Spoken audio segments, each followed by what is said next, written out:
ढोढ़ी के आकार होला कई प्रकार के। ढोढ़ी के आकार होला कोई प्रकार के। दोस्तों ये गाना का पोस्टर जब प्रमोद भैया अपने इंस्टाग्राम पे शेयर किए थे तो हमको लगा कि प्रमोद प्रेमी भैया खोज कर लिए हैं कि कई प्रकार के होता है। ढोढ़ी के आकार होला कोई प्रकार के। अच्छा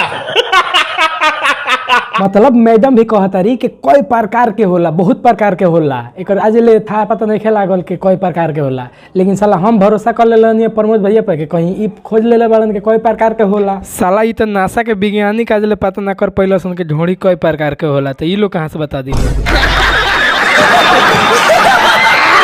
नमस्कार, मेरा नाम नीतीश कुमार, आप देख रहे हैं फिलहाल एंजल फन एक्स्ट्रा। देखते रहिए और देते रहिए अपना प्यार।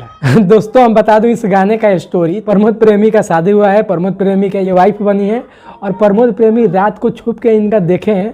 पता ही है कि रात को क्या होता है। क्या बात कर रहे हैं बाबा। ये सब किए हैं और जांच पड़ताल में इनको लगा है कि नहीं, इसका पूरा पार्ट जो है ढीला है। ढोढ़ी का गहराई बहुत ज़्यादा है, कोई यूज किया है। ये जाकर अपने दोस्तों से बता रहे हैं, उसके बाद से अपने बीवी से भी कह रहे हैं। तो इसकी बीवी कह रही है कि ढोढ़ी के आकार होला कई प्रकार के।